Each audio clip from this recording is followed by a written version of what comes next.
Essa é uma mensagem bíblica produzida pela Igreja MSBN Oeiras ao Corpo de Cristo. Carta de Paulo aos Coríntios, capítulo 12. Vamos ler alguns versículos do capítulo 12, depois vamos ler alguns versículos do capítulo 13. Essa palavra gostaria de partilhar convosco hoje, no mesmo sentido que ela foi partilhada com os seus leitores originais. Vocês sabem, a palavra de Deus, ela, apesar de muitos homens determinarem e dizerem que ela foi escrita há muito tempo atrás, sendo inválida para o nosso tempo, devido ao tempo de escrita, nós, quando olhamos para ela, estudamos, a vemos, a observamos, percebemos que não é bem assim. Existe uma mensagem nela, uma essência que é para o nosso tempo, é para hoje, é para os nossos dias. Muito obrigado. E esse texto de 2 Coríntios, capítulo 12, versículo 19 a 21, que nós vamos ler, foi escrita num momento muito específico da igreja de Corinto. A segunda carta de Paulo aos Coríntios, ela vai tratando sobre uma difícil relação. Você imagina uma igreja que tem dificuldade de se relacionar com o seu pastor. É literalmente isso. Uma igreja em que o seu pastor e ela estão batendo de frente o tempo inteiro. É uma carta, por isso que ela é uma carta muito pessoal, ela é uma carta emocional. Ela mostra Paulo no papel como apóstolo da igreja de Jesus Cristo, obviamente, só que como a gente estuda na igreja em Corinto, havia muito problema. Alguns crentes, por exemplo, não queriam que o Paulo fosse o seu líder, não queriam que o Paulo fosse o seu orientador. E algumas das coisas que o Paulo escreve naquilo que nós chamamos de primeira carta, que está logo aí antes, tinha ajudado a igreja. Então, os coríntios que a princípio tinham vergonha dos pobres de Corinto, que a gente vê lá em 1 Coríntios capítulo 11, então agora eles já estão dispostos a ajudar, por exemplo, a igreja em Jerusalém, que a gente encontra em 2 Coríntios capítulo 9. Então houve progresso naquele assunto. Então eles aprenderam algumas coisas com a primeira carta, porém eles ainda tinham muito que aprender como seguidores de Jesus, como gente de Jesus, igreja de Jesus. Só que para piorar as coisas, chega em Corinto mestres que pareciam estar contra o que Paulo ensinou a esta igreja, o que ele disse a essa igreja. Estava ensinando coisas erradas, criando problemas na igreja. Aí o Paulo, que tinha viajado inclusive a Corinto para resolver esses problemas, só que houve uma intensa discussão durante a sua visita, é o que vai dizendo a história. Estas discussões fizeram com que algumas pessoas resistissem a Paulo ainda mais. Veja que Paulo, mesmo com toda a sua graça, sabedoria, direcionamento, também era uma pessoa que provocava raiva em muita gente. Então, nessa carta aqui, o Paulo está mencionando que esses crentes de Corinto tinham que tomar os ensinamentos que aprenderam a princípio com ele. E quando Paulo escreve essa carta, que ele tinha recebido um relatório de Tito, que tinha voltado de Corinto, tinha boas notícias. As pessoas de Corinto haviam corrigido aquela pessoa que nós encontramos lá em 2 Coríntios capítulo 5, tinham expressado alguns deles amor por Paulo, estavam arrependidos de diversas circunstâncias, inclusive de não ter corrigido aquele jovem antes. Enfim, tem muita coisa boa. Só que nos 4 últimos capítulos dessa epístola aqui, nós encontramos algo que irritou a Paulo, preocupou Paulo. E o cerne do conflito tinha a ver justamente com o ensino de Paulo, onde o poder de Deus, visto mais claramente na fraqueza do seu povo, e participar na cruz de Cristo, do qual Paulo trazia muito essa mensagem, era necessário para participar na glória da sua ressurreição. Só que neste texto que nós vamos ler aqui rapidamente, a partir do versículo 19, você pode ver que ele começa com uma pergunta dizendo: cuidais que ainda nos desculpamos convosco? Ou seja, eu tenho que ficar pedindo desculpa para vocês? Nós estamos falando em Cristo e perante quem? Perante Deus. E tudo isto, ó amados, eu estou falando, eu estou dizendo, eu estou expressando, não é para a vossa destruição, é para a vossa edificação. Verso seguinte: porque eu receio que quando eu chegar, vós não ache como eu quereria, e eu seja achado de vós como não quereríeis, e de alguma maneira haja pendências, invejas, iras, porfias, detrações, mexericos, orgulhos, tumultos, que quando for outra vez, o meu Deus me humilhe para convosco e eu chore por muitos daqueles que dantes pecaram e não se arrependeram da imundícia e prostituição e desonestidade que eles cometeram. Aí a gente pula para o capítulo 13, que é o último da epístola. Ele vai dizendo logo no versículo 5 uma pergunta interessante, dizendo, uma pergunta não, aliás, é pergunta 5, quando ele diz: examinai-vos a vós mesmos se permaneceis na fé. Paulo joga a reflexão para a igreja. Vocês se examinam aí? Se vocês ainda permanecem na fé, provai a vós mesmos. Faça autoanálise, faça uma autorreflexão. Aí vem a perguntinha: ou não sabeis quanto a vós mesmos que Jesus Cristo está em vós? Será que você não tem consciência disso? Se não é, que já estáis reprovados. Que é o que pode acontecer. Verso 8. Porque nada podemos contra a verdade, senão pela verdade. E o verso 9. Nós nos regozijamos de estar fracos quando vocês, igreja de Corinto, e essa palavra para nós hoje, Oeiras, e vocês, igreja de Oeiras, quando vós estáis fortes. O que eu desejo, e eu pego as palavras de Paulo e me coloco hoje como vosso pastor, o que eu desejo é a vossa perfeição. É a vossa perfeição. É o vosso amadurecimento, é o vosso crescimento. Portanto, eu escrevo essas coisas estando ausente, para que, estando presente, eu não use de rigor, segundo o poder que o Senhor me deu para edificação. O poder que o Senhor me deu para edificação, e não para destruição. Mas quanto ao mais, irmãos, regozijai-vos.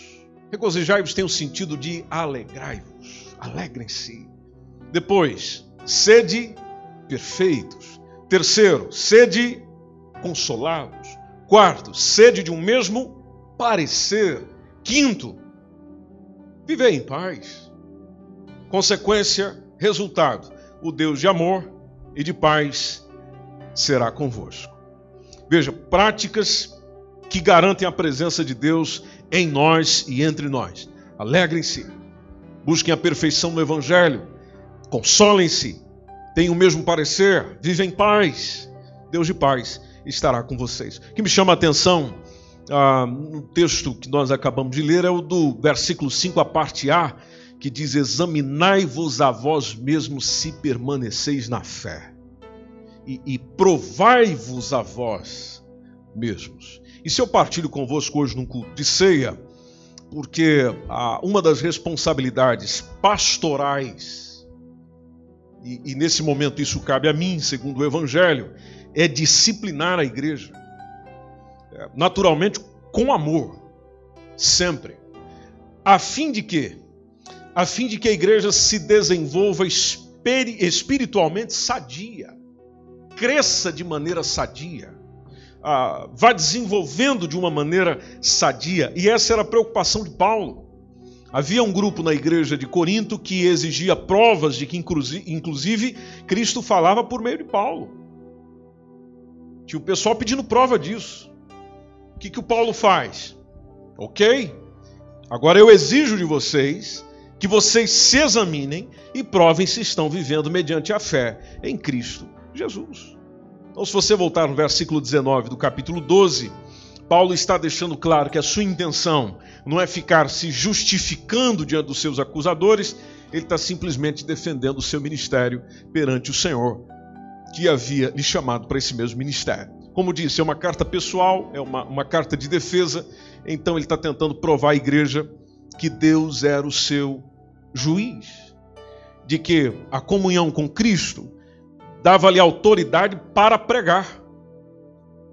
E inclusive representar esse próprio Cristo na terra. Essa é que nós encontramos na percepção do versículo 19. Se a gente voltar para o 20, ele vai afirmando: porque eu receio que quando eu chegar, vos não ache como eu quereria. E essa expressão é interessante, porque é uma expressão que indica a sua preocupação com a igreja. A forma que ela está, a forma que ela está vivendo, a forma que ela está desenvolvendo na sua espiritualidade, porque alguns crentes achavam-se em falta diante de Deus.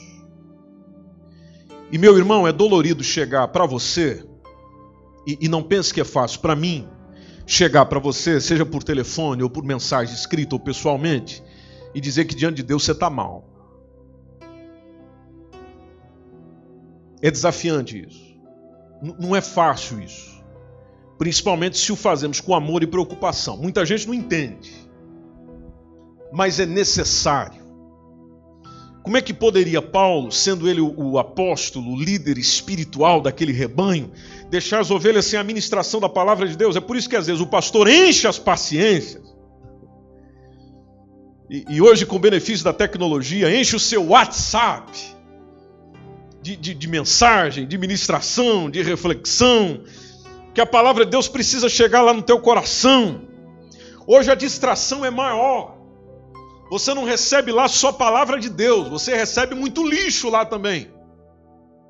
Então tem que ter alguém que está mandando alguma coisa, pelo menos que venha de Deus, para ver se o crescimento ou desenvolvimento espiritual não fique doente, muito pelo contrário, fique saudável.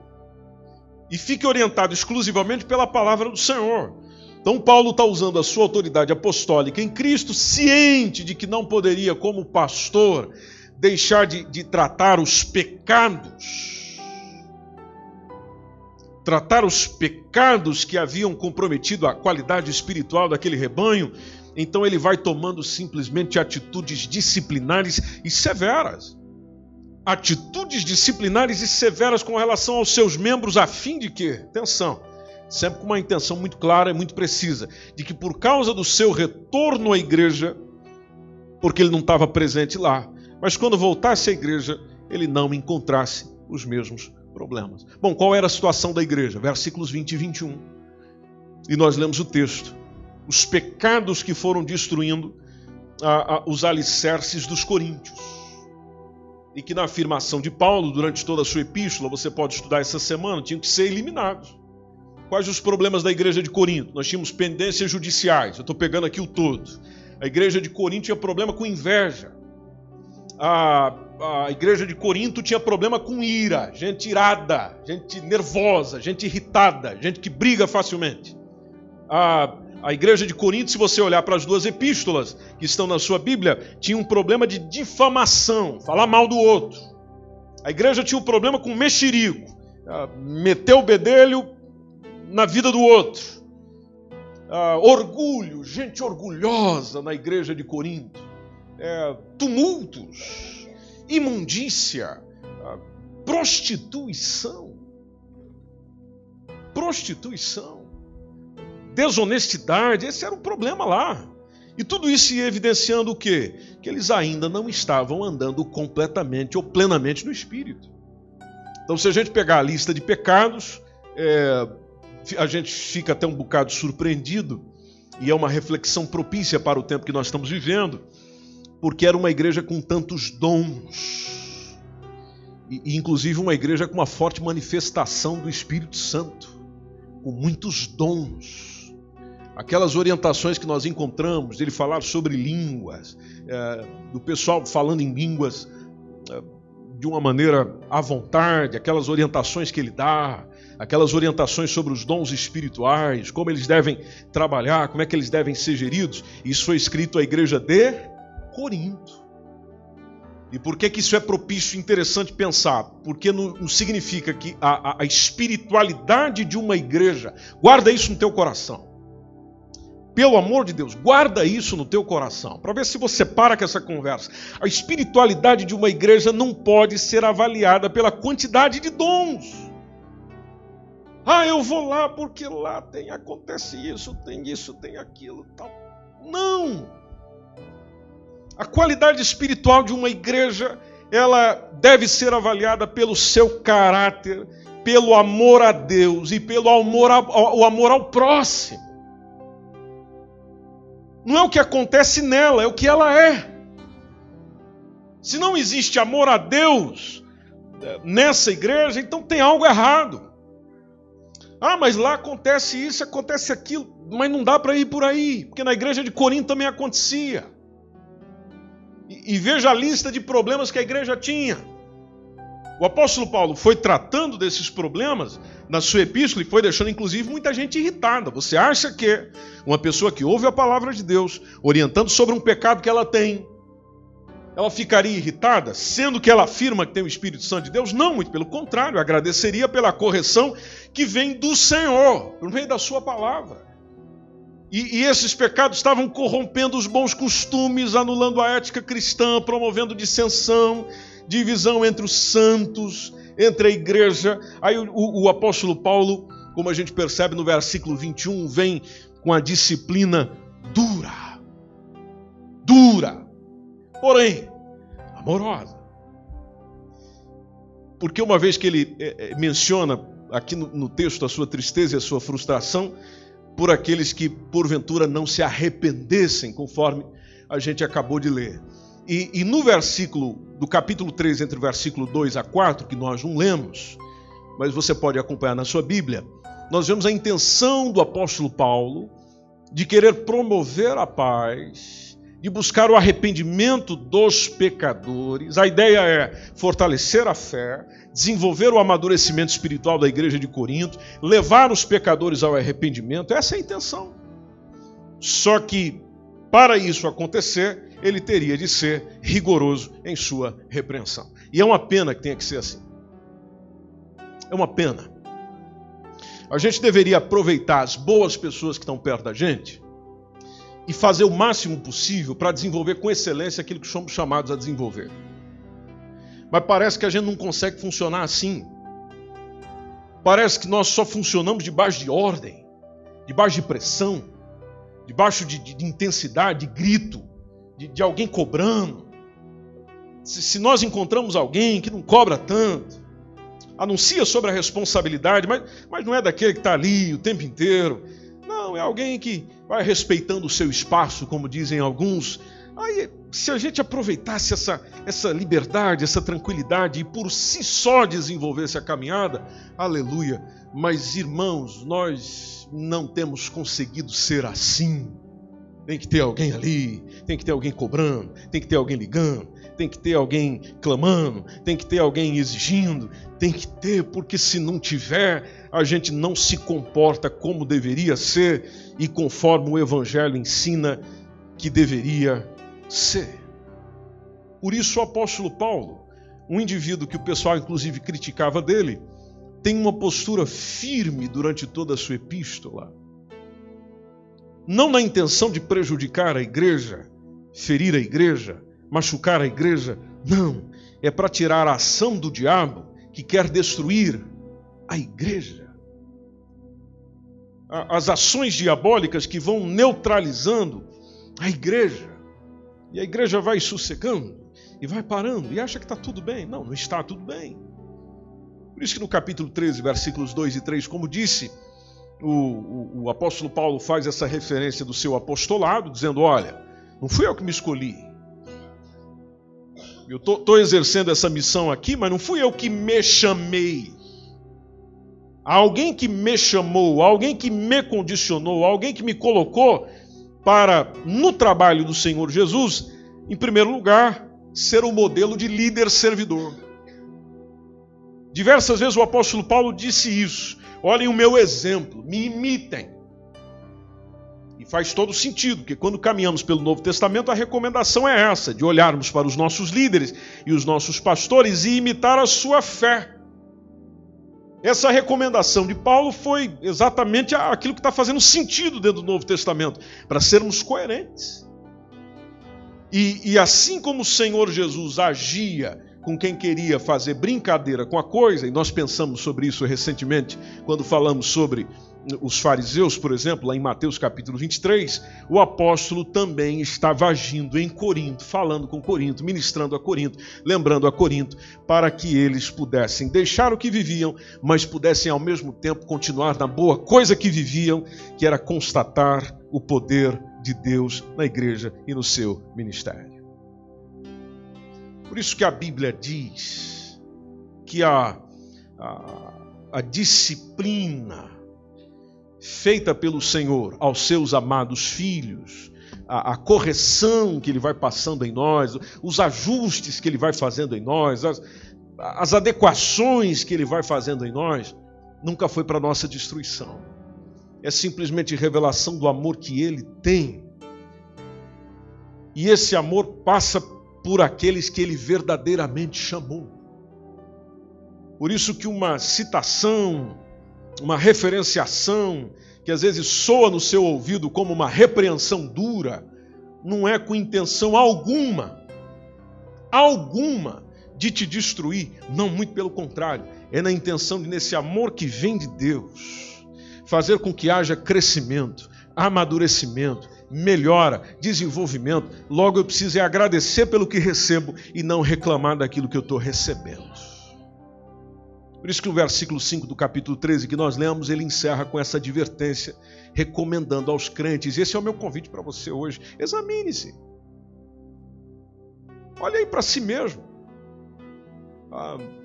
Prova você mesmo. Não é provar Deus, não. Prova você mesmo. Verifica se Jesus Cristo de fato habita aí. Se você é dele. Se você vive para Ele, se você realmente pertence a Ele, prova aí mesmo. Porque até o momento Paulo vinha defendendo o seu ministério e a sua fé. Até se você ler toda a epístola, é isso aí. Ele vinha defendendo o seu ministério, vinha defendendo a sua fé. Só que agora, nessa parte final, ele resolve testar os cristãos daquela igreja, admoestá-los, façam um autoexame.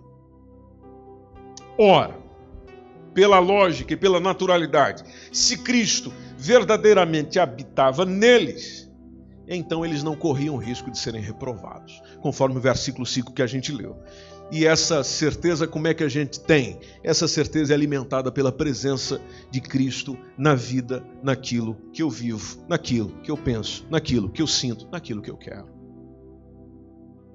Não é difícil perceber isso aqui. Basta simplesmente você olhar para si mesmo e pegar um caderno, se necessário, uma folha, ou seja lá o seu telemóvel ou tablet, onde você queira escrever, e pensar o que você quer, o que você pensa, o que é que te motiva, o que é que te conduz. O que é que te conduz, por exemplo, a vir ao culto como esse aqui, a igreja? Por que é que você vem na igreja?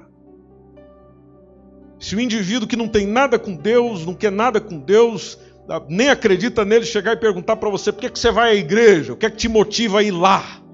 Que resposta que você tem? E essa resposta que você tem é aquela resposta ensaiada ou aquela resposta que realmente brota da alma, verdadeira, que Jesus do seu lado diz, é isso aí.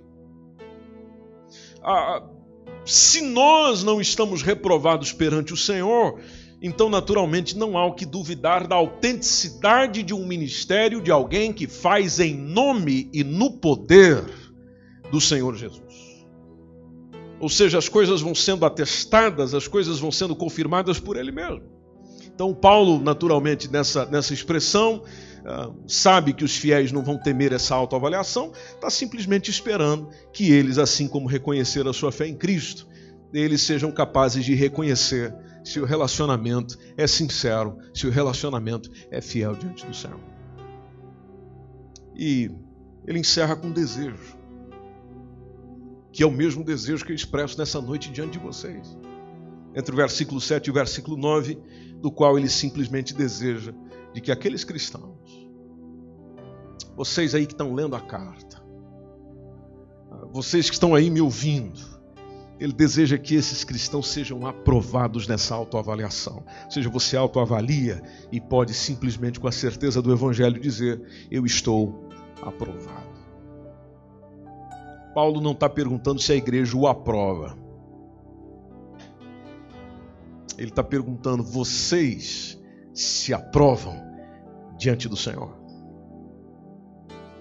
Porque se vocês se aprovam diante do Senhor, então haverá o bem espiritual na igreja, refletido pela vida de cada um de vocês. Por isso que no versículo 9 ele diz: o que desejamos é a vossa perfeição. O que desejamos é a vossa perfeição. O que desejamos é a vossa perfeição. Você já foi treinado por alguém, em qualquer área, profissional, musical, teatral, qualquer área, desporto, qualquer área, onde essa pessoa exige perfeição no que é feito? Você já foi treinado por alguém assim? Essa pessoa pegou leve com você? Não. Você já imaginou se ela pegasse leve com você? Você chegava no nível que hoje você tem? Não. O que Paulo queria para a igreja é isso. O que eu quero é que vocês cheguem na perfeição. Se a gente exige perfeição para jogar bola, se a gente exige perfeição para tocar um instrumento, se a gente exige perfeição para trabalhar na área onde trabalhamos, e exigimos isso das pessoas que trabalham ou servem conosco, gente querida, por que para servir ao Senhor, meus irmãos, por que para servir ao Senhor não pode ser na perfeição? Por que para as coisas de Deus não pode ser na perfeição? A Jéssica teve uma patroa que, depois que ela limpava, chegava lá e passava o dedo assim, ó, na frente dela.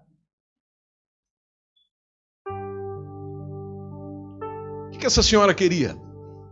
Perfeição. Além de ser exigente nos mínimos detalhes. Se para as coisas humanas isso acontece, e às vezes a gente se sujeita, tolera, faz, por que para as coisas de Deus a mediocridade vale, qualquer maneira vale, qualquer forma vale, qualquer jeito vale? Não, entre nós não pode ser assim, porque Deus não é imperfeito para com a gente. Nós precisamos buscar a perfeição naquilo que nos liga e nos conecta a Ele. E se a gente olhar para o versículo 11 desse mesmo capítulo, quando ele está dizendo: quanto ao mais, irmãos, capítulo 13, eu já estou encerrando, quanto ao mais, irmãos, regozijai-vos. Aí ele diz: sede perfeitos. Você pode ler comigo? Regozijai-vos. Depois, sede perfeitos, sede consolados, sede de um mesmo parecer, vivei em paz, e o Deus de amor e de paz será convosco. Isso aqui tem a ver com maturidade cristã, desenvolvimento cristão, de melhorar, de crescer, de ser melhor a cada semana, pelo menos. Nem vou dizer dia para não ficar muito complicado. Semana, onde eu possa chegar domingo que vem e dizer: olha, hoje eu sou um cristão melhor do que domingo passado. Olha, esse domingo eu estou obedecendo mais a Deus do que o domingo passado. Essa semana eu desenvolvi, eu cresci, eu melhorei a minha relação com o Senhor, a minha vida com Deus, meu envolvimento com o Senhor. Eu partilho isso convosco hoje, porque tem muitos falsos mestres pregando para a gente na internet, tem muitos falsos mestres às vezes que você talvez encontra na rua por aí, e a gente precisa estar atento àquilo que a palavra de Deus vai nos dizendo, que tem muita coisa que está nos dizendo, não aquilo que nos aproxima dele.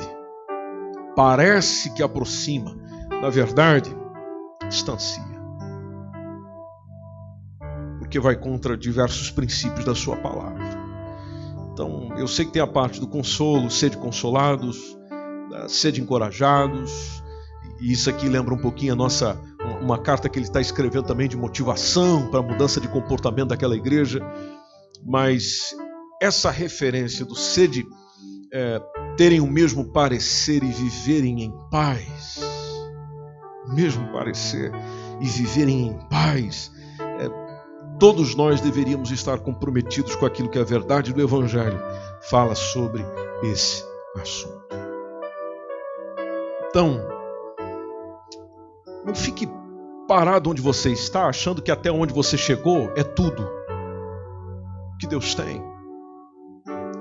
Há mais. Há mais. Há mais à frente.